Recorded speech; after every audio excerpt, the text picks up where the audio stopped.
guys, it's Sierra, your host, Hi, it's Joanna, your co-host. and you're listening to the Color of Home podcast.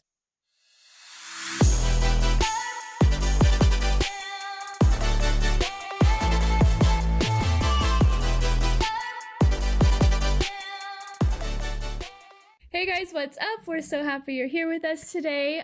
We have a very special guest joining us all the way from South Carolina. He's a good friend of ours from Papua New Guinea that we grew up with. Stuart, welcome. Thanks for having me. Of course, we're so happy that you're with us today. So today's episode is going to be all about change and kind of talking about how third culture kids have a need for change and constant change in their life. And we thought that there is nobody better for this episode than Stuart. All right. Hi, Stuart. Thank you so much for joining us today. Could you just give us a brief introduction of who you are and how we know each other? Sounds good. So, like the both of you, I grew up in Papua New Guinea. Um, I met Joanna when we were a lot younger in the Sepik region of Papua New Guinea, and then I met Sierra a few years later while we were at school in the highlands of Papua New Guinea. So I lived over there for the majority of the years of 2000 to 2017, and then I moved here to South Carolina, where I completed flight training, and I've just lived here ever since. Uh, I've moved back here to the U.S. So um, it's a nice area. It's warm most of the time, and it does get cold during the winter times, but it's not as bad as other places. So I love Carolina. I visited a few years ago and it's my favorite place in the US. I want to live there. yeah, it's a beautiful state. I do like it. That's great. So we were kind of talking about Papua New Guinea, that you grew up there. You were actually my neighbor there for a while. I don't remember how many years exactly. Probably like 4, 5. So yeah, so I can't remember the year you moved. I think you moved while we were here on home assignment. So it would have been from Mhm. 2014 through 17. Most likely it was when we started being neighbors when we got back for all of our senior year. So Sure. Do you remember the time that I almost flipped our car over upside down? Do you remember that? yeah, I've told that story multiple times. Your Yeah, dad it was was. just I like, had all my friends in the back seat. So embarrassed, I didn't even go up. I was like, I'm hiding well, behind no, the no, car. no. No, what was funny was I looked at your dad, and your dad was just like, so the way the hill was, like, came up the hill, and then she was like sideways, so the front end of the car was up, and then it was just like she stopped, and it was teetered just down. It's like I don't know how it's possible. You're I remember this. I remember being like scared. I was like, what in the world? Yeah, it was like you, Melody. I think I had Alyssa and Lindsay and Jenny, and they were like in the back seat. Like nobody had their seatbelts on either. Like, we were all just hanging out. And I like remember coming up the hill and went boof, and like we were like airborne for a couple seconds. And That's I look up and I funny. see Stuart Oliver, and my dad just like. I was like, I'm not gonna go up there. oh, it's too funny. Guys, good memories there. Stuart's kind of like a little brother to me, and probably to Joanna as well. Yeah. Yeah. Cool. So, yeah, today's podcast is talking about change and kind of how TCKs thrive on change and need that in our lives. Is that something you feel within yourself, that you thrive off of change? Um, I feel like with change, a lot of times, it's more embracing change versus thriving off of change. Mm. I feel like there are times where, I have to settle a little bit, enjoy where I'm at and where Ashley and I are at with life. And but a lot of times, I have a job that and a career that's changing a lot. And then there's a lot of changes with life too, with just moving or whether we take time away from our normal lives to actually travel ourselves on trips and vacation and whatnot. So, um, a lot of times with change, it's kind of uh, what can I learn from the change? And so I don't necessarily seek it out but I always feel like in any circumstance, whether it's change or normal, there's always something to learn about. And I think that's something that I really picked up growing up over in New Guinea, Mm. because we were doing all sorts of stuff, whether it was school, sports, that was around the same time. And then when we were on breaks, we have longer breaks than most people do here in the US. So sometimes that was doing a building project or, going on a hike, doing something fun as a family, or maybe me with my dad, just depending on what time of life it was for us. Um, but it life is, I mean, we might do the same thing over and over again, but it's almost, for me, I feel like there's a constant need to kind of just keep moving, whether it's doing something over and over again, or trying something new, different hobby, or you know doing something new around the house, making a small change like that. It doesn't have to be big, but yeah, I do embrace the change. Yeah, that's great. I feel like for an MK myself, you're almost like anticipating that change and like, okay, when's the next move going to happen or when's the next change going to happen? So keeping that like constant in your life, I feel like you just kind of expect it to come. So yeah. I think that sometimes, like, you move to a place, but you kind of feel that, okay, how long am I going to be here? I have to have a backup plan of a backup plan. Like, I don't know if you guys feel that, but I feel like Hmm. I'll move somewhere and it's like I like it and I'm making friends and connections, but I feel that, like, oh, like if this doesn't pan out or I start hating it, here are my plan A, B, C, D, or whatever. So I don't know if you guys, if you have that thought kind of in the back of your mind when you are transitioning or moving. Yeah, there's a lot of times, that I have to think about, what if I didn't have the job that I have? It's very uh, it's based a lot on the economy. So when the economy's good, travel's good. When the economy's not great, you can kind of be in a tough position as a company to where they have to make cuts on how many pilots they have, mechanics, flight attendants, all of that. So it's one of those things that we have to plan for. Hey, what if something goes sideways? What if people don't want to travel, and whatnot, or what if the door just closes for the airline? There's that to put into consideration. The other aspect for me is, I have to go do an annual health exam every year. I'm not really too worried about that right now. I mean, I'm young, but we have to retire at 65. So I have just under or just over 39 years left in this career, so I'm not really counting down the days, but it's one of those things of, maybe I should have a plan about halfway through about the age of 45 to, if I don't think I'm going to make it to the end of the career, what's my plan going to be at that point? And of course we have our short-term goals, but really a lot of my short-term goals are to meet that age 45, backup plan. And if I can keep working, great. If I can't, great. I have a plan, and so it would be a change, but it's something, one of those things of it's continuing to anticipate. And um, a lot of times, uh, people do retire early. I think I'll make it to 65. You never know. Only the Lord knows that. But once I hit the age of 45, my job's going to be significantly easier than what it is right now. So I'll have the schedule I want, the days I want to work, don't work, and I'll only really be working 9 days a month. So it's not like it'll be as tasking of a job as it is for me today or this week, So it's one of those things that I can factor that in as well. But nothing's ever guaranteed. So we kind of create a plan, and Ashley and I talk about it all the time. So That's amazing. Yeah. How does Ashlyn deal with I guess you just like going back and forth with work or like how do you guys manage that as a couple?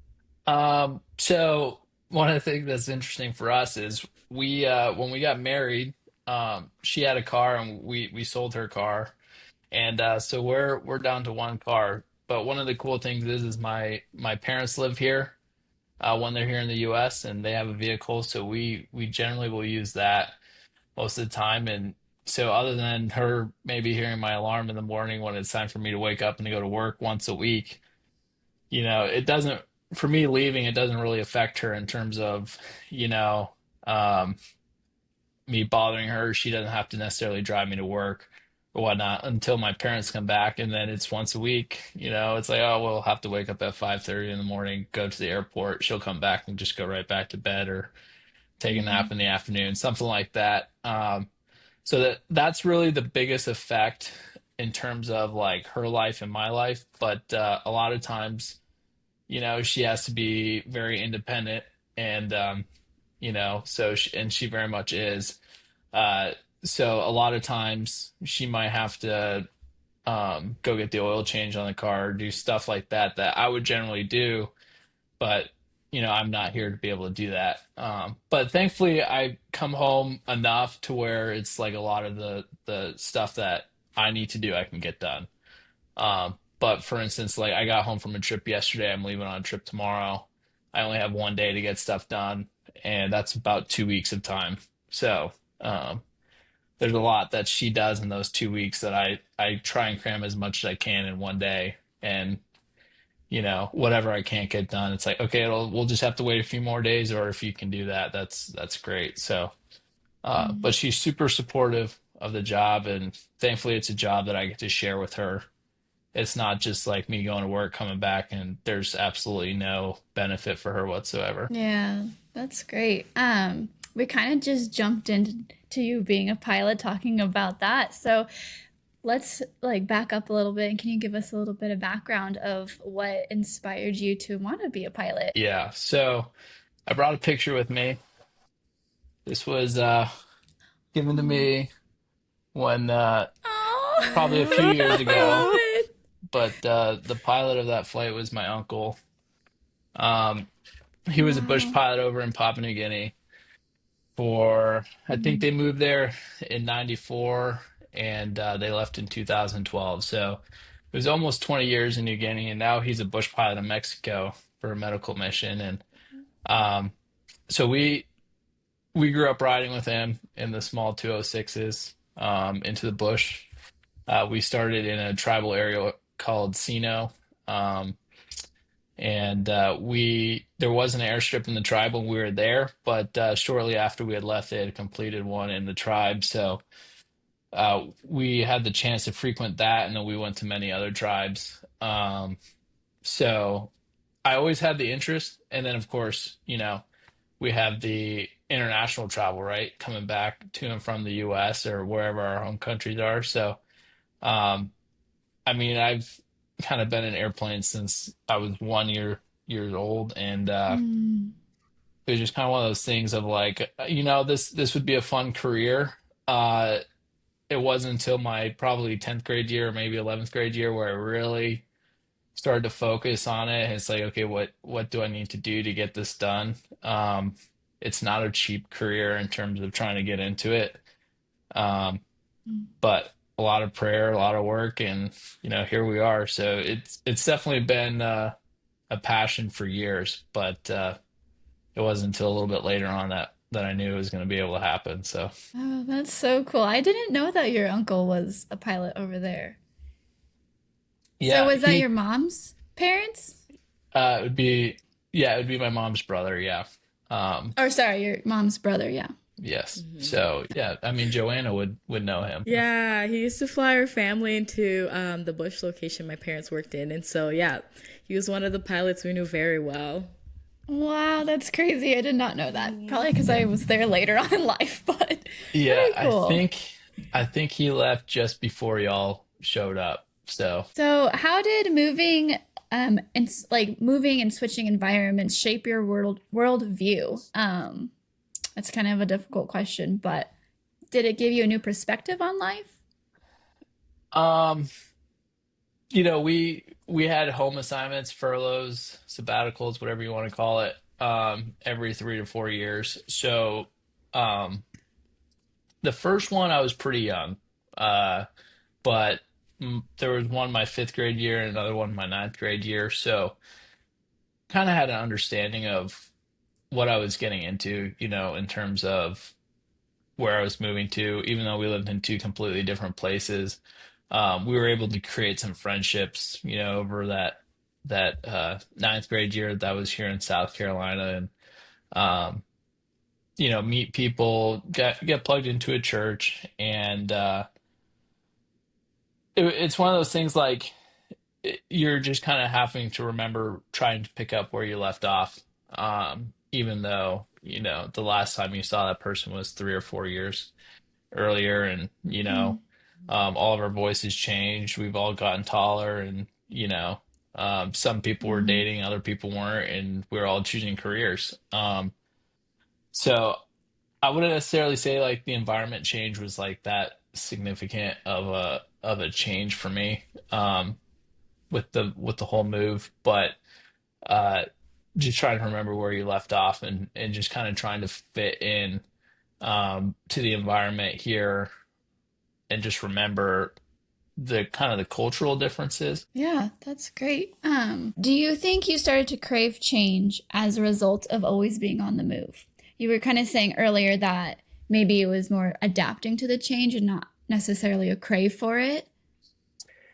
Yeah, it's really adapting, and you Mm, know, I find that there are times where it's like we do need to change, and then there's times where it's like, okay, there will probably be a change in the future, um, but you kind of need to, I would say, hang out, just kind of stay where you're at. Don't push the change, because the change will happen naturally. Um, yeah. and sometimes you have to make a move,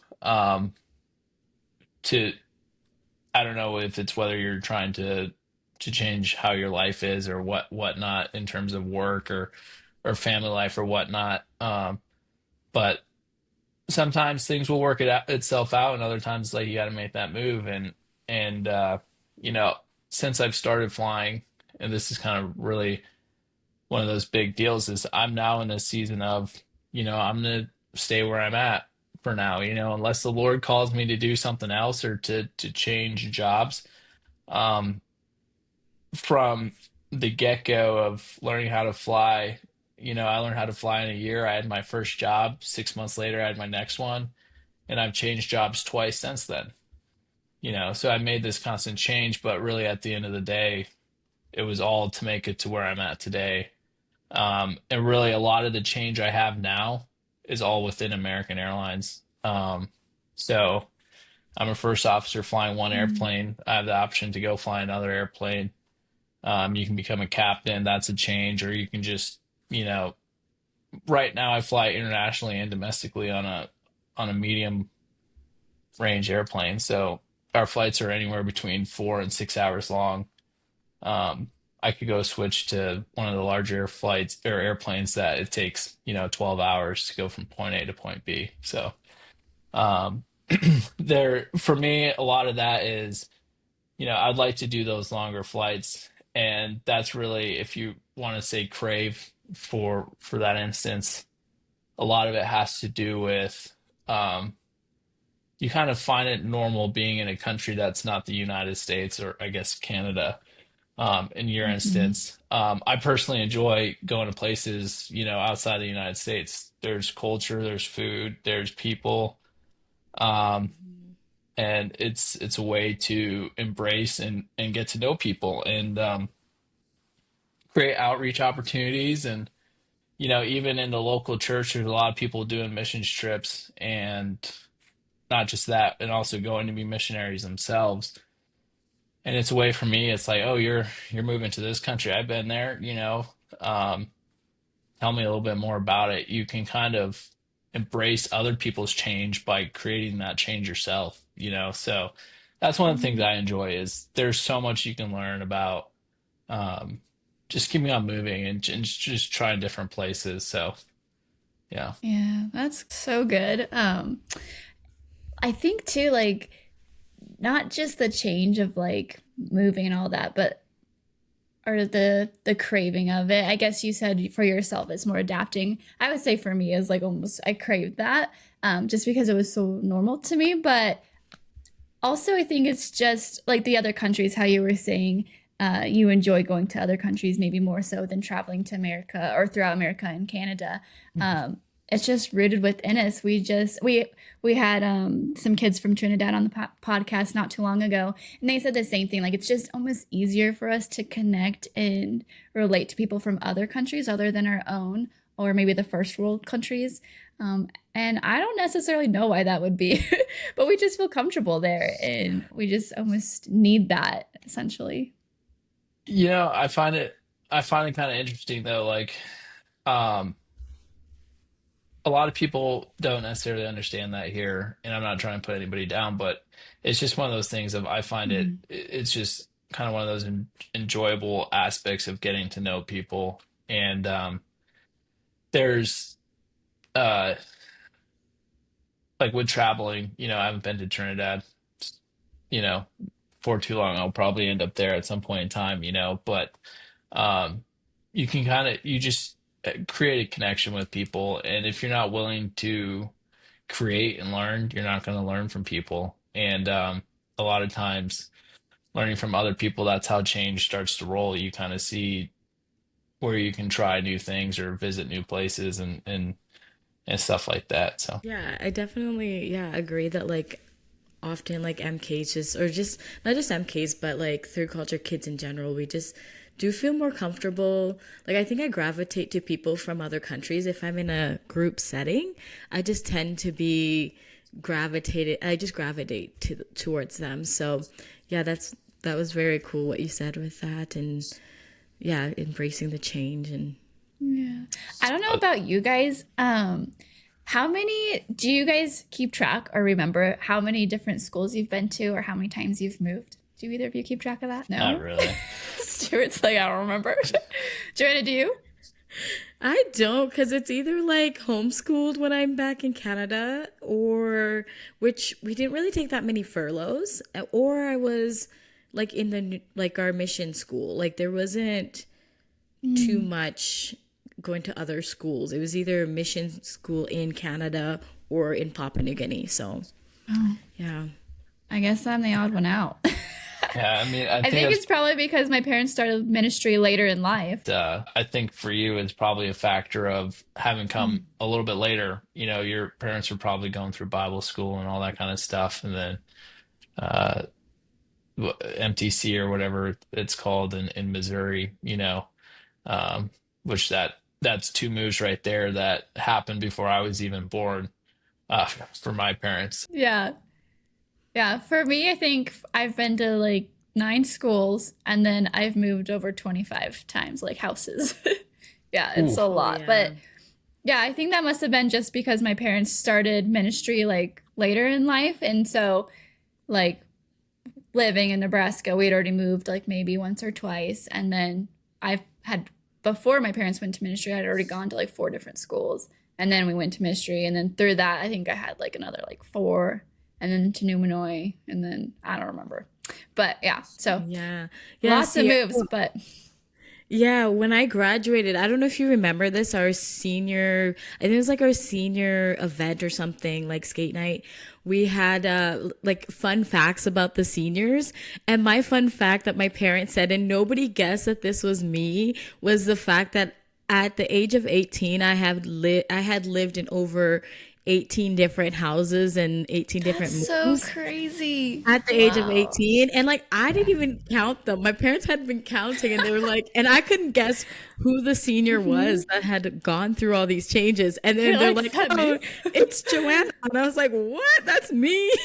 It's like, who is So that? It yeah, could that be was, any yeah, one of that's us, very really. interesting. So, Exactly, yeah. So fun fact. So yeah, when we talk about change and like TCKs having change, that's kind of where that stems from is all the schools we've been to, how many times we've moved. Our parents might pick up and move locations for their ministry over in Papua New Guinea, and with that comes another move, another house. So lots of moving, lots of change, and then also people coming and going throughout our lives is another big change. Saying goodbye to friends and people who have replaced maybe not replaced, but have filled in as family members over the years when your family's not there with you. Maybe they have to go back on furlough. And so that's another change. And like Stuart and I, like we were neighbors and Stuart, I don't remember, you could correct me, but if there was a time maybe you guys went on furlough and then we don't have you there as our neighbor anymore, you know, like that's another change that people would have to adapt to. But Nope, you're the one that left us. I'm just kidding. We were oh, we there. left? No, I graduated. you That's graduated. right. So no, Oliver left, and then you left, and then it was Brooke and I at the same time. So, Yeah. Yeah. but yeah, You and Brooke. Did you guys not go home for Oliver when he graduated? You guys didn't go home on furlough? uh, we had actually we had come back, so we left for about a month and a half. Um, and that was the first time that I had ever flown to the US and then back in the same summer. And I was like, this is a lot of energy. Um, but nowadays, I probably wouldn't bat an eye at it. I mean, we had the chance to go to New Guinea in December, and we did it in a week and a half. So it was a bit of a rush, but yeah, we got a lot done. How did she enjoy that experience? Like, how was that for her? It kind of goes like a little bit off of what I said a little bit earlier. She was trying to figure out what to expect, and I didn't really give her a whole lot to go off of. I mean, the slogan for New Guinea is the land of the unexpected, right? But at the end of the day, like our life was normal. So I'm like, we're gonna do some stuff that's maybe not as normal here, but it's not like we're gonna be living in a hut. Like she was a little bit worried at first that we were gonna be staying in a hut for a week and a half, and I'm like, we're not gonna be any huts. We might go in a hut, but You're like, it's fine. we're not gonna be sleeping in any, and you're gonna get a shower every day if you want, and we're gonna have plumbing. It's like that's not gonna be an issue. So, and Oh, yeah. in her defense, and this is to cover myself because she might listen to this. She's traveled a lot, and stuff like that. So I didn't really give her a lot for New Guinea, but it was kind of like it's gonna be normal. So, but she went over there, she handled it really well, and I wasn't worried at all. But we had a fun time. That's so cool. Yeah, I'm happy that she had a good time and a good experience. Yeah, you don't know what to expect though, and it is hard to prepare somebody for a country like that, you know. I don't know. It's But because Yeah, anything because can. Sierra, you took Anthony there too, before you guys got married. I got to meet Anthony when you brought him. I think I'm still sore from our run, by the way. from that run, that was crazy. I was like, okay, you guys go for it. But yeah, so for our listeners, Stuart and Oliver are brothers, and then me and my sister Brooke are sisters, and we were neighbors and grew up together. So when I graduated, I met my husband. We were dating at the time, and I brought him over to meet my family over in Papua New Guinea, and he got to meet my one of my best friends, Stuart, over here. So the I think it was the morning after we arrived. Is that right? I can't remember. I feel like When you guys y'all went for had that been run? there a little while or for the week because it was How the did we? morning of graduation. Oh, okay. Yeah. So I don't Oh, know. maybe that's what it was. Okay. Yeah. The morning of graduation. Yeah, Yeah, these crazy guys decided to go for a yeah, run. we lived about, I would say it's about 5 miles, maybe a little bit under away from the school, and so we decided that we would run to where the school is at, and only a few people have done it, or like people have done it in the past, but nobody had done it recently. So we were like, okay, we'll give it a go. And I think it took us about an hour to run out there. So it's definitely under 5 miles because I can't run that fast at that altitude. But it was maybe 3.5 miles. But it Yeah. was just, we got there. We were just so done. We were exhausted. And, we had graduation that night. So I was falling asleep a little Oh, bit, that's but we made crazy. it through. Yeah. And like kudos to Anthony because not only is he in a new third world country he's never been to, he's on jet lag. Like the jet lag's so bad because it takes like 24 hours just to fly there. And then you're in the mountains, the highlands, like the Yeah. elevation's insane. So yeah, poor guy.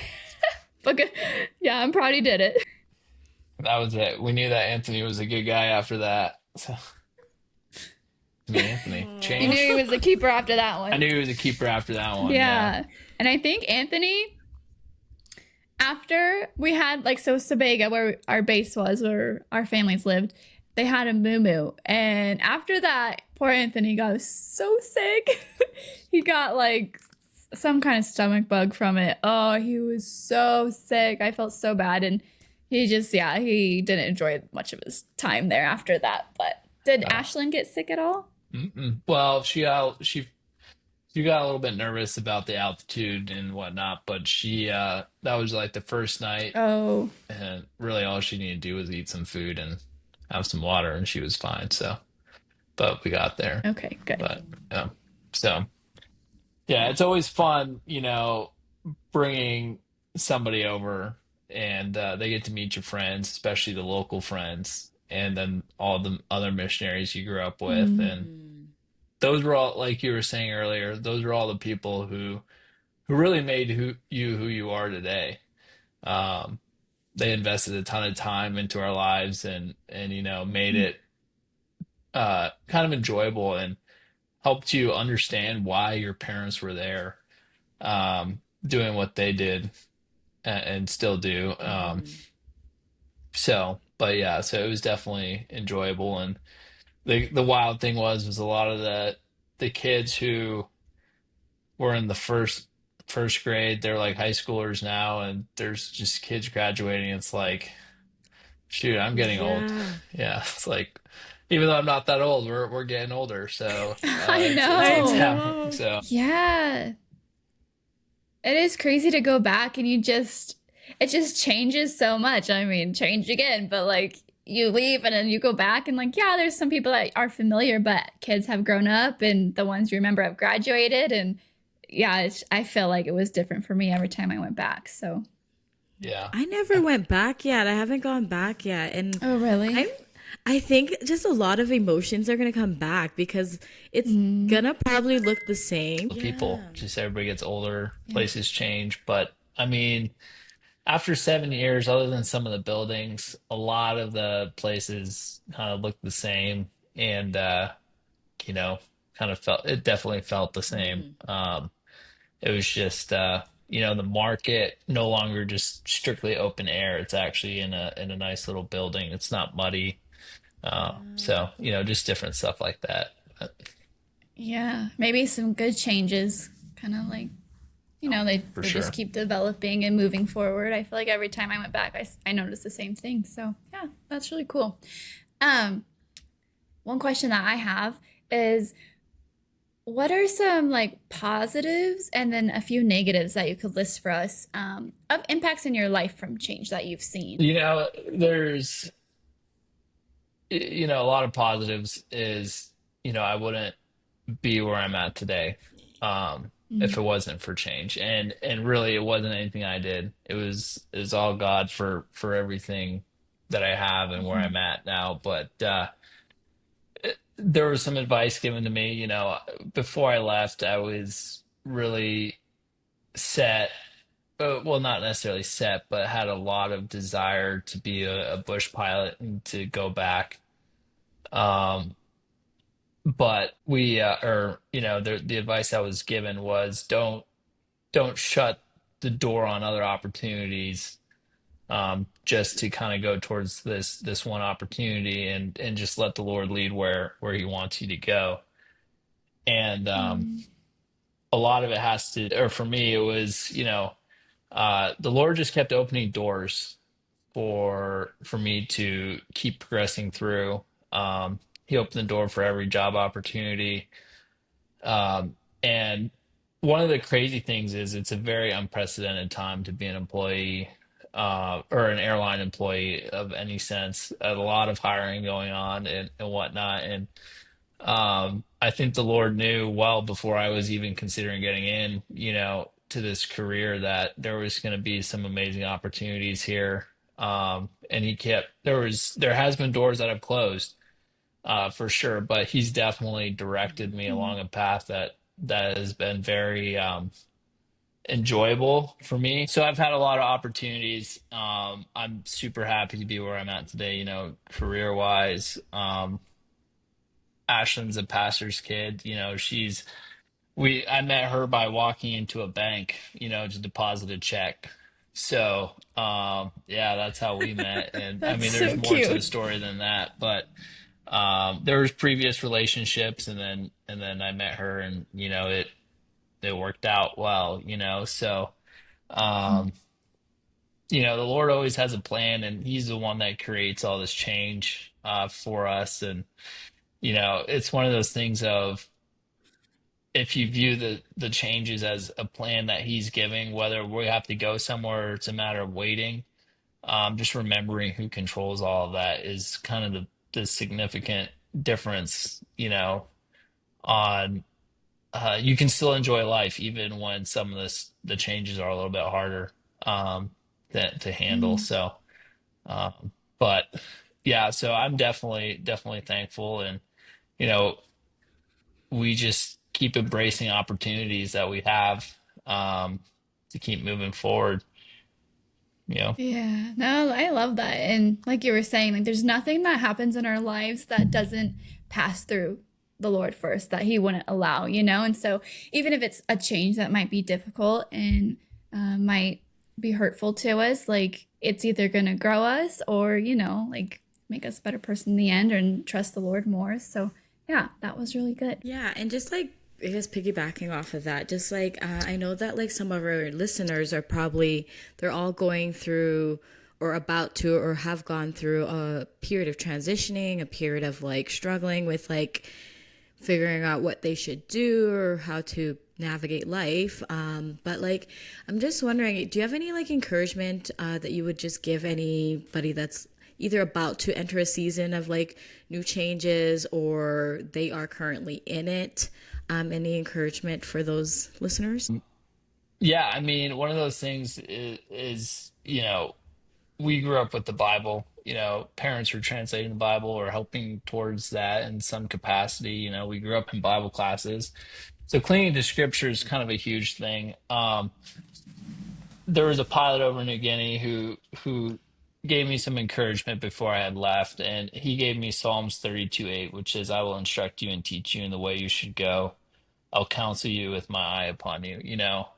Um, Mhm. there's, as long as we're in the scriptures, we're walking with the Lord, um, making a matter of time to have our relationship with God.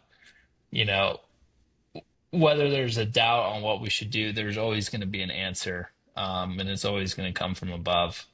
Um, and sometimes it'll be a wide open sign to keep moving forward. Or it'll just be like, "Hey, wait it out a little bit longer." Um, so yeah, it's like, and that's just for me, that was huge. And then I always go back to the Great Commission too, as weird as it is to kind of bring that into the topic of change. We're called to, teach people about Jesus and the sacrifice He made for us Mhm. on the cross. But um, at the end of the Great Commission, He says, I'm with you always to the end of the age." So it goes Mhm. alongside with Psalm 32:8 is, we don't have to walk through this alone, whether there's anybody that we know in a situation or not. Um, I have the opportunity to sit next to some really great pilots every single day. And each week I have a new opportunity with a new pilot. Some know the Lord, some don't. Some ask questions, some don't, and you just kind of learn to adapt to those kind of people. And our childhood and the changes that we have, I was going to say this earlier, but completely forgot about it, was a lot of people don't expect us to drop the story of, "I grew up in Papua New Guinea." Mhm. They'll ask where I'm from. I was like, "I live in Greenville, South Carolina." "Where'd you grow up?" "That's a long story. We're going to be here for a little Yeah. while." You But got enough it's, time for that? Yeah. Yeah. but it's a great opportunity to teach the gospel and whatnot. And whether Mhm. you feel like, Moses in the Old Testament, where he doesn't know if he has the words to say, we have the greatest opportunity of our childhood growing up, um, to use that as as a way to lead into, hey, what do you believe?